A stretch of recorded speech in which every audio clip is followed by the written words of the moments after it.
Good morning, Belen. I'm Frankie Blanco. And I'm Romar Rodriguez. Welcome to this edition of WBLN for today, January 24th, 2017. This past Sunday, students of the junior and senior class touched down in Washington, D.C. for Close-Up. Close-Up informs, inspires, and empowers young people to exercise their rights and accept the responsibilities of citizens in a democracy. The students started the day off with tours around the D.C. area, visiting places such as Jefferson and Martin Luther King Memorial. The next 3 days will also be filled with group activities, guest speakers, and more sightseeing around Washington until they return back to Miami this coming Friday. In Washington, D.C. on January 27, 2017, the March for Life will take place. This is an annual rally protesting abortion, which usually takes place around the anniversary of the U.S. Supreme Court's decision, which legalized abortion in the controversial case of Roe v. Wade. Belen also took a group of students to go and partake in this wonderful event. Today, 14 students from St. Ignatius High School in Taiwan will be arriving in Miami as part of their third annual foreign exchange program. During their 17-day stay, they will attend classes at Belen, shadowing a junior or senior, and will be hosted by 14 volunteer families from the Belen community. Join us in welcoming them. President Trump plans to focus on his ambitious agenda Monday as he begins his first week in office. This after the president's top advisors had contentious exchanges with the press over the size of inauguration crowds and trying to pass off false claims as alternative facts. Stephen Kayes has more. Donald Trump has a lot on his plate this week, from getting his cabinet nominees confirmed to signing a series of new executive orders. The president is also prepping for his meeting with a world leader at the White House, British Prime Minister Theresa May, on Friday. I've never seen anyone work harder and have more energy than this president. But the president and his senior staff is distracting him from his ambitious agenda by fixating on the size of his inauguration crowd. Side-by-side comparisons to former President Obama's inauguration in 2009, however, shows a discrepancy in their claim that his inauguration was the largest attended. As you know, I have a running war with the media. They are among the most dishonest human beings on earth. Former CIA Director John Brennan and congressional Democrats criticized the president over his visit to the spy agency's headquarters on Saturday. President Trump shared political comments while standing in front of the CIA's memorial wall, honoring those killed in the line of service. I made a speech. I looked out. The field it looked like 1 million, 1.5 million people. They showed a field where there were practically nobody standing there. Continuing the fight, Trump's press secretary Sean Spicer grossly exaggerated the inauguration crowds in a combative statement to the press. This was the largest audience to ever witness an inauguration, period. His claim was false.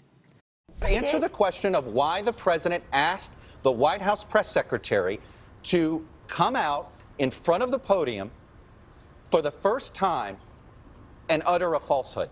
The president's counselor Kellyanne Conway defended Spicer's fabrication. Don't be so overly dramatic about it, Chuck.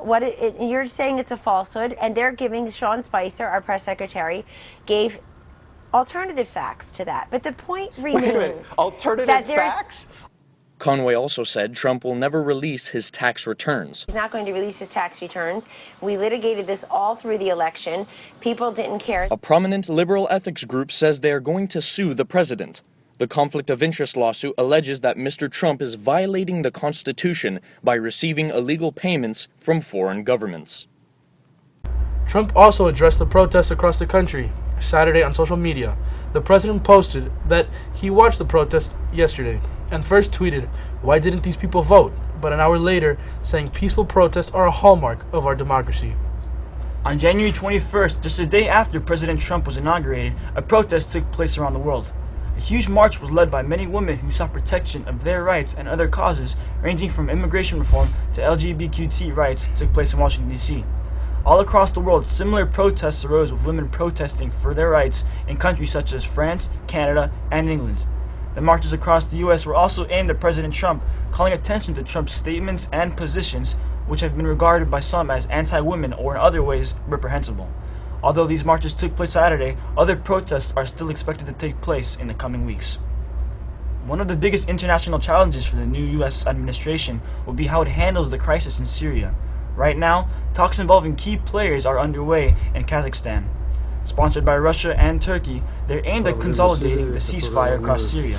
The U.S. has not sent a delegation, but is represented by the ambassador to Kazakhstan. The head of Syria's delegation appears optimistic about what Donald Trump can offer.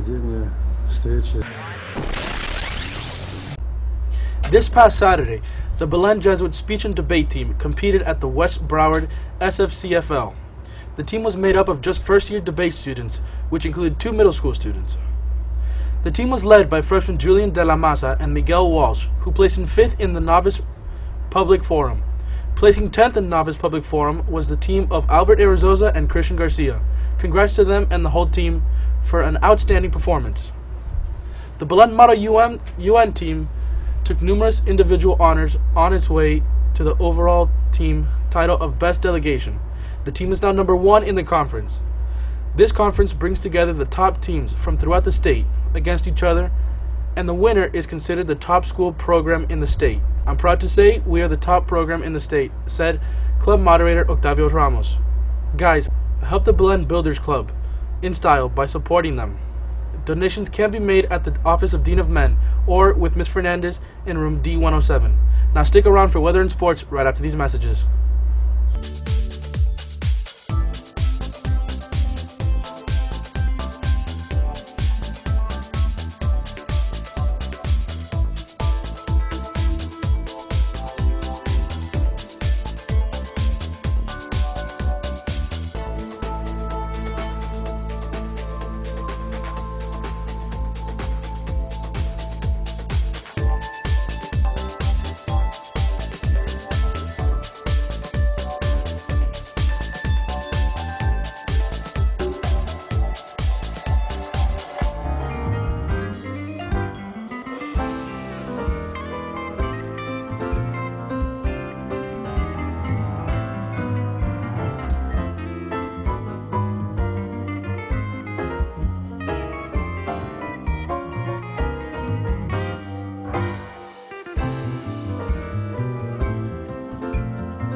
How many?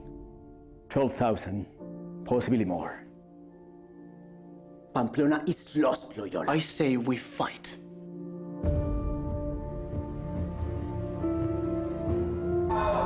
He wants to become a pilgrim. He wants to go to Jerusalem and beg his way there like the holy pilgrims of old. But he's a Loyola. What will people say? If you could hear the voice of God, would you want to keep it secret? You know what this council is capable of. Do you really want to die? I have faced death before. It does not scare me.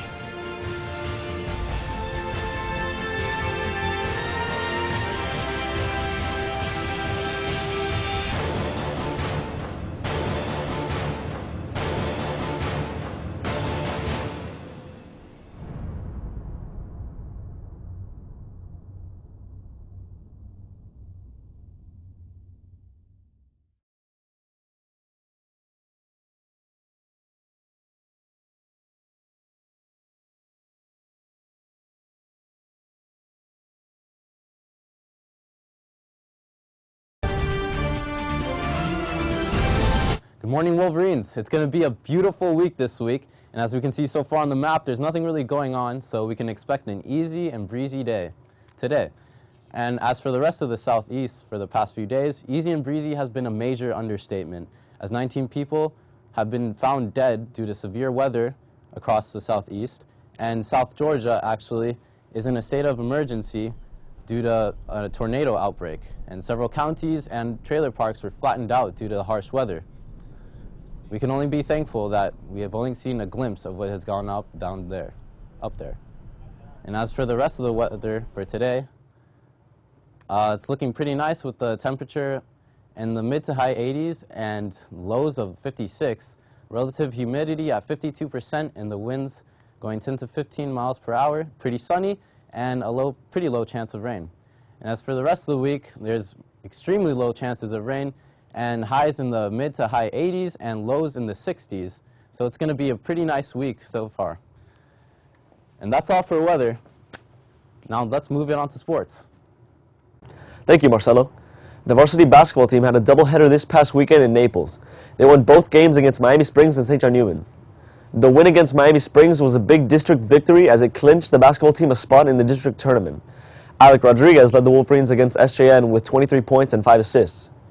Last Friday night, the junior varsity basketball team defeated Miami Springs Senior High by the score of 46-18. The team was led by Daniel Suedo with 11 points and Joaquin Navarro with 7 points. On Saturday, the junior varsity basketball team traveled to Naples and defeated St. John Newman as well by the score of 57-41. The team was led by Danny Suedo again with 10 points and Christopher Mazza with 8 points.